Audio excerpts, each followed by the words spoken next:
创下带我们看到加拿大这一片森林怎么回事啊？它会打呼哎，这已经不是打呼了，这个看起来是我们的地球呢已经受不了了剧烈的喘息，它在一个喘呢。我们仔细看这个画面，你看是最近在魁北克这边看到的，在森林的地面，你看突然之间往上飘起来，怎么上面的那些巨木摇过来摇过去，然后又往下沉下去，然后呢呼吸是越来越急促，越来越急促，好像整个胸口快闷了，受不了了。原来森林竟然有这个呼吸的一个现象，那这怎么回事呢？到底？这还不只是如此，其实在3年前呢，2015年加拿大这边就开始发现森林会这样起起伏伏。对，但是上一次呢还不是比较温和，稍微的想，大家就下来看，这是上一次拍到的。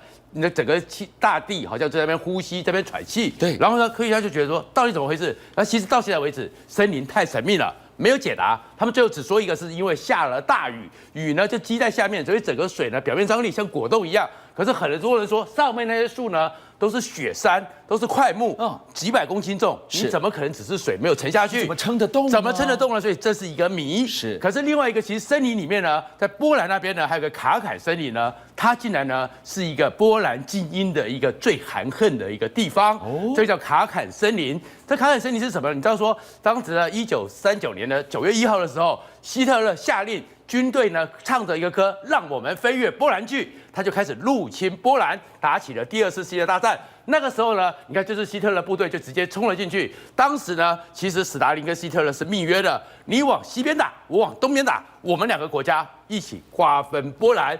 所以呢，他们当时2个国家就把波兰给占了。占了以后呢，其实史达林呢抓了很多波兰的精英，可是呢，史达林呢他一直想要并吞波兰，所以他1940年4月1号开始呢，开始想一件事情。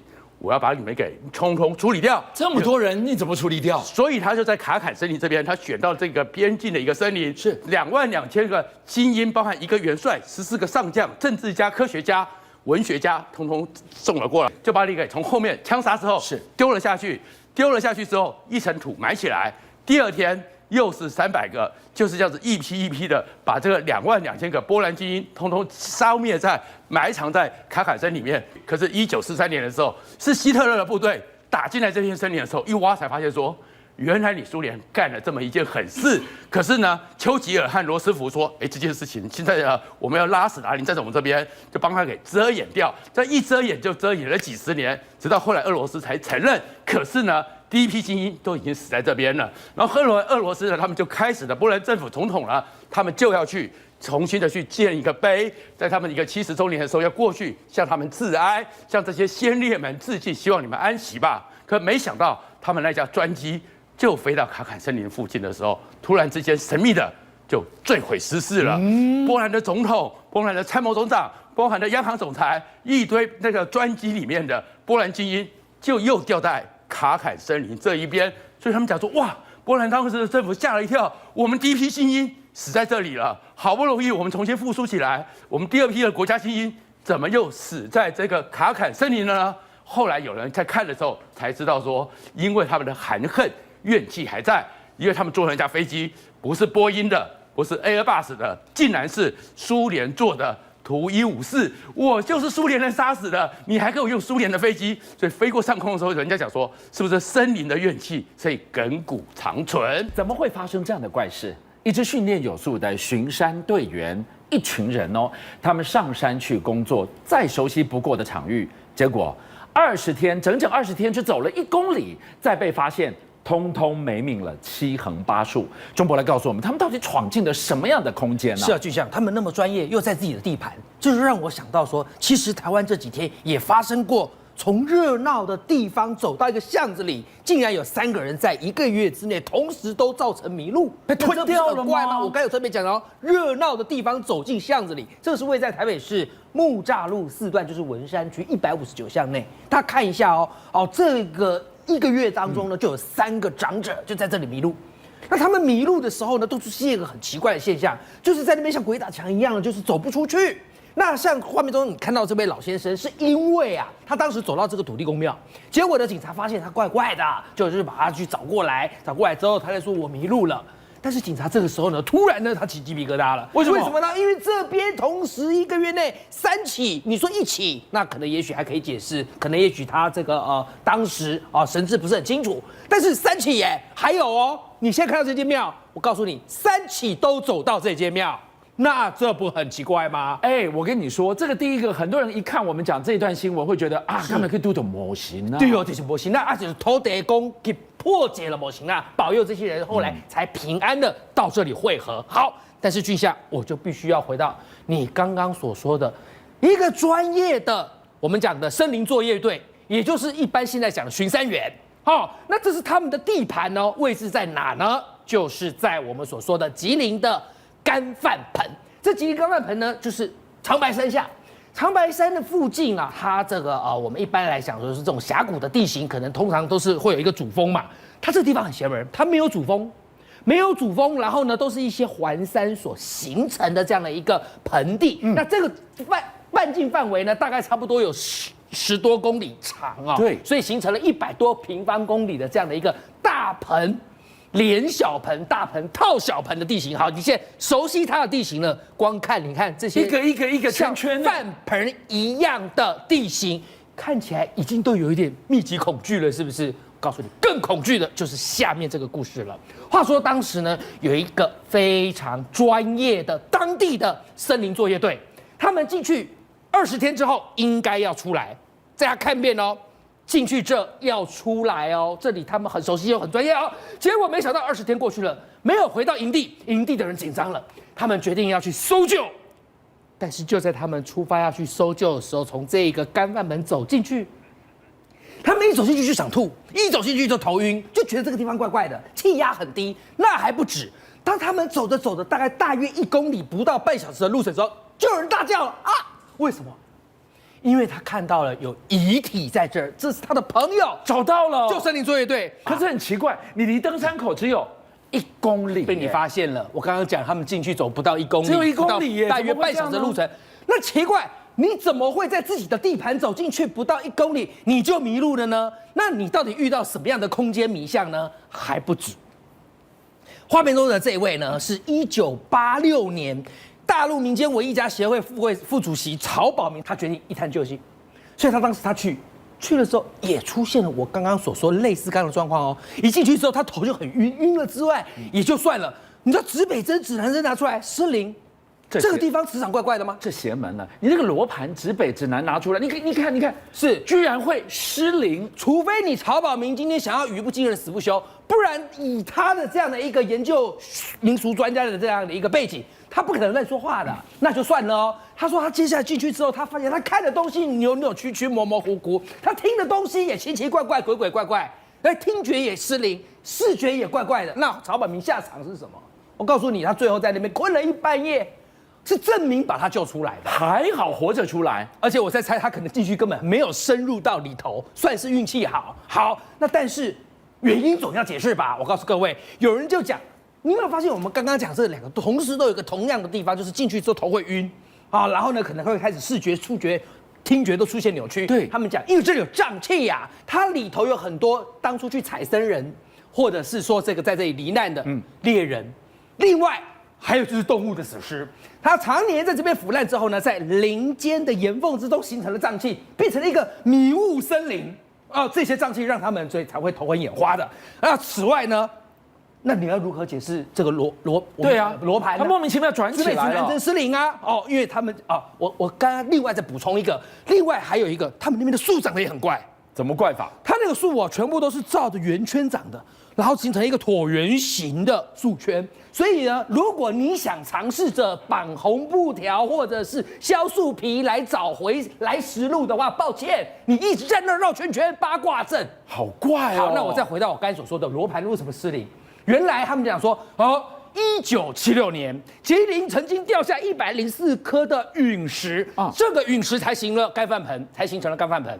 那陨石来自外太空，他们的磁场是不是都特别奇怪？哇，我觉得你又丢了一个更大的谜团，这要怎么解释啊？可是你扯到外太空了，是不是有点扯呢？我告诉你，这时候呢，就又有人讲，就是说没有，外太空的陨石其实磁场很怪，那这里根本跟外太空无关。他们又说，其实干饭盆是1亿多年前由地壳运动造成海底隆起到陆地的这样的一个土地，所以这以前是海底。那难道以前海底的土地也怪怪的吗？不管怎么样，巨象还是没有办法解释干饭盆为什么有些人有去无回吧。在学校放寒假了，再来放过年，很多全家大小会去北海道。我们给大家来看看这个北海道非常有名的滑雪胜地，叫富良野的地方。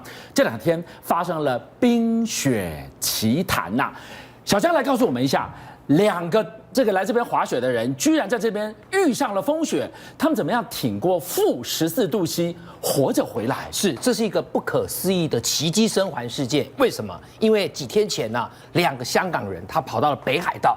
首先，这2个人就已经人生地不熟，而且他们所去的地方海拔1866公尺，是日本很有名的一个滑雪场富良野山区。对，但是他们到那边之后呢，马上气温就降到了我们俊相所说的-14度。对，你想想看，海拔这么高，人生地不熟，温度这么低，结果他们的滑雪板故障，因此他没有办法安全下山。那这个时候呢，因为饭店发现这2个人回不来，立刻通报了救难人员。救难人员就凭了2个关键的事情。你现在画面中所看到的直升机是在凌晨7点多的时候去救了他们这2个香港人，但是怎么救到的？怎么找得到呢？我怎么会定位到你的白雪茫茫，风雪一来，他没有回报啊？还有他怎么活着？来，2个关键。第一个，你在看这个画面，你有没有发现，原来那个地方白雪皑皑，很难找到，但是还好他们在受困前有拍照打卡传给亲友。有打卡就知道在哪里了。对，好。第二个呢，他挖了一个雪洞。雪洞，我告诉你，这2个人当时急中生智，认为既然我都受困了，而且我要等待救援，我干脆挖洞。那结果他们运气很好，因为他们所受困的这个风雪山区刚好积雪高于2公尺。来，观众朋友，你看这个自制雪洞的画面。如果有一天你真的受困于雪崩，就我们讲的雪山之间的话，你如果要保命，首先你看看你的雪有没有2公尺深。那这时候你挖，你要向上斜面挖。然后挖了之后呢，你看看在挖的过程有没有刚好容纳1个人的身躯，你就直接躲进去。那你一定会问，这里头应该会更冷吧？俊相，对啊，不是，刚好相反。我跟你解释原理，不可思议的原理。其实雪呀，它松松的。你看我们穿羽绒衣里面不是都有空气吗？对，空气会阻绝热量的传达。对，空气是传导最差的一种。所以如果俊相我们2个真的受困山区，我们2个挖个雪洞的话，我们在里头，反而那个空气会让我们的热量凝聚在一块，暖和的。对，所以这2个香港人他能够奇迹的生还，就是挖了雪洞，拍了照打卡。好。相不相信山有山神？我们再来给大家看看这个现场，谁惹怒了山神呢？这是当年老苏联时代最高等级的机密，关于高山，关于冰天雪地，9个人上去，居然通通没有幸存，人死在上面。你以为单纯的山难吗？怪就怪在他们的死状，你没有办法解释。是。香港刚刚那2个只是个滑雪客，对，我们现在讲1959年1月发生的这个俄罗斯乌拉尔山区神秘死亡登山客事件，他们都是高干的登山客。来，首先跟大家讲，这10个登山客的名单以及相片就在俊相的右手边。对。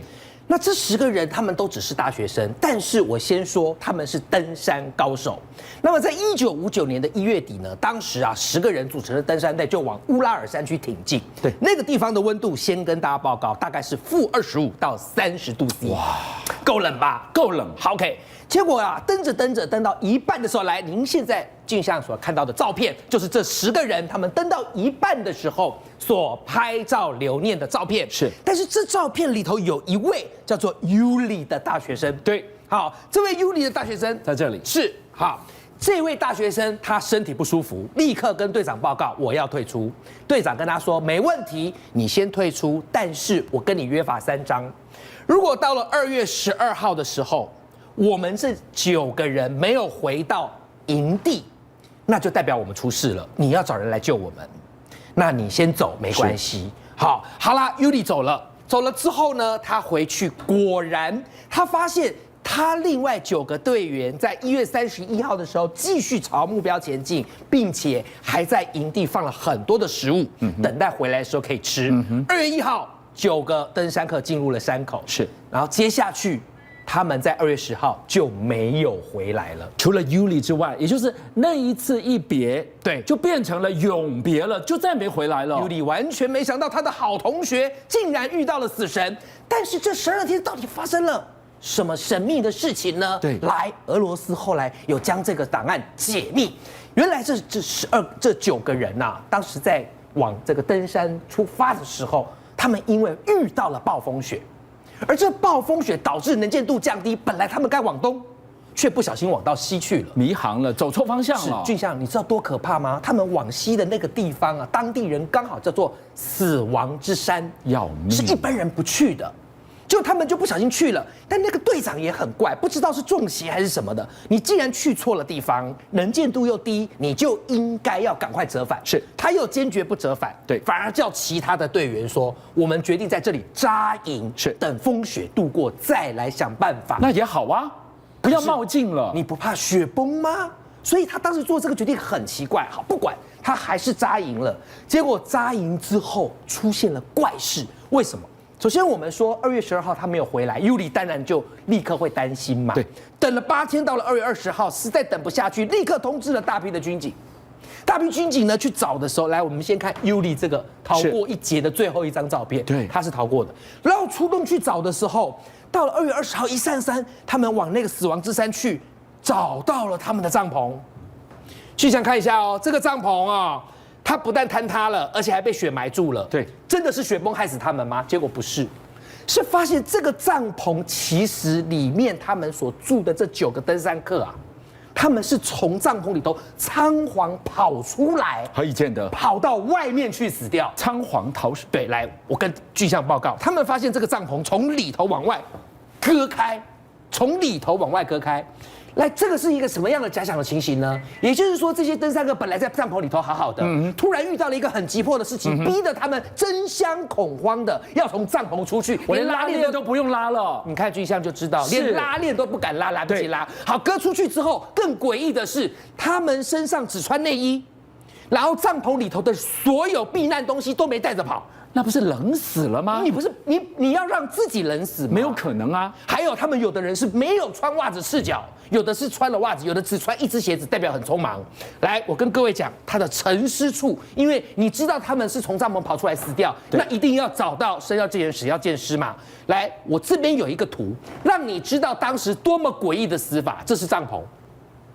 然后帐篷，你看看，从内往外割，对不对？然后这都是脚印，脚印证明了他们只穿袜子或者是赤脚丫。是，据像这是500公尺，500公尺的雪松林这边发现了2具遗体，我消息一下，发现2具遗体，对，这2具遗体只穿内衣，然后赤脚。那什么原因让你说都不穿衣服，只穿内衣跑出来？然后这里还有火堆，那代表你怕冷啊。对。然后呢，又发现这个松林，来，我这边有一个特写图给大家看一下，这个松林高5公尺，是。这2个人有爬过上去的痕迹。是，巨象可不可以告诉我？那后面有谁在追，让你好像要往高处爬，不要受到他攻击？代表他是不是很可能遭受到攻击？是。还有就是他竟然只穿了这么少的衣服，对不对？好，继续搜，又搜到了一个怪异的地方了。巨象在这儿，从松林往帐篷这个方向这边，大概差不多也是大概100-200公尺处，又发现了3个遗体。